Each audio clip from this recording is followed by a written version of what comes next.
दुई जीवन एक जीवन बनिआउँदछ वैवाहिक सम्बन्धमा एक दुःख बन्दछ साझा अब हेर तन मन चेतमा सात बाचाले सम्बन्ध सुरु भयो बन्धन जस्तो भयो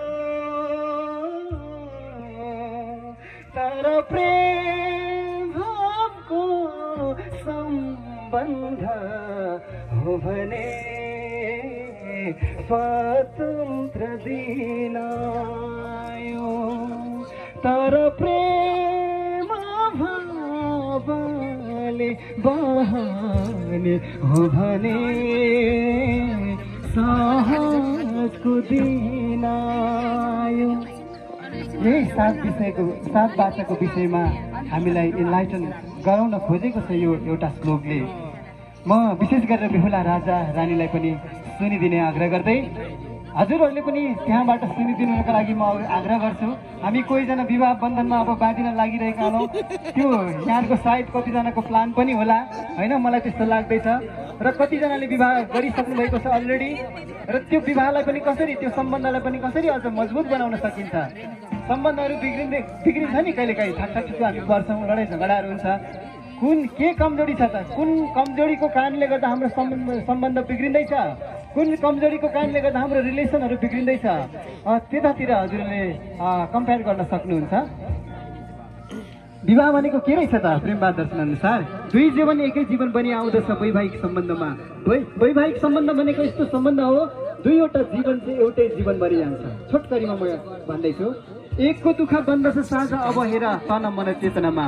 अब एकजनाको दुःख दुवैजनाको दुःख त्यो चाहिँ मनको लेभलमा पनि, तनको लेभलमा पनि, चेतनाको लेभलमा, आत्माको लेभलमा पनि त्यो हुनुपर्छ अरे। अनि सात बाचाले सम्बन्ध सुरु भयो, बन्धन जस्तो भयो।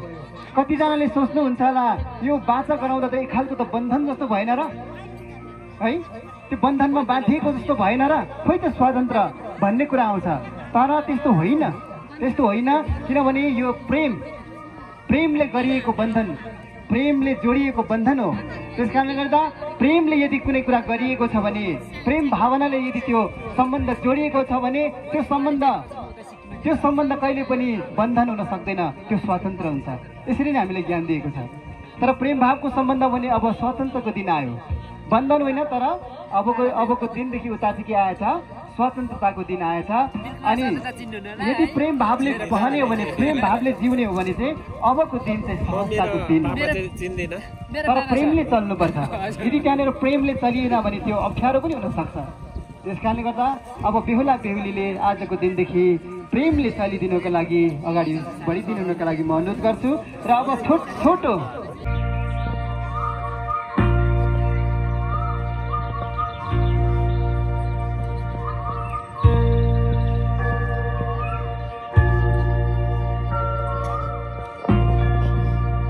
र अब उहाँहरूले एकअर्कामा औठी पहिराउन लागिरहनु भएको छ। यहाँहरूले पनि एउटा तालीले सम्मान दिनुको लागि पनि म अनुरोध गर्छु। र अब बेहुला राजालाई म अनुरोध गर्न चाहन्छु यतिखेर, र बेहुली नानीको आफ्नो औलामा औठी पहिराइदिनुहुनेछ।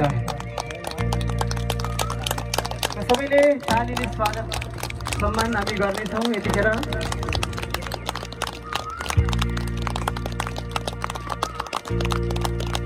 ताली बज्नुपर्छ, तालीहरू चाहिँ बज्नुपर्छ। हुन्छ, बेहुलीलाई पनि त्यसै गरी औठी पहिराइदिनुको लागि म अनुरोध गर्छु। धन्यवाद। र फेरि अन्तमा एकअर्कामा फेरि एकचोटि चाहिँ के गर्नुपर्छ, अङ्कमाल चाहिँ गर्नै पर्छ। र उहाँलाई अङ्कमालको लागि पनि म अनुरोध गर्छु। ल लास्टचोटि सबैले अलिकति आवाजहरू पनि निकाल्नुपर्छ यतिखेर चाहिँ। ल हस्, धन्यवाद। ल फोटोहरू पनि खिचौँ।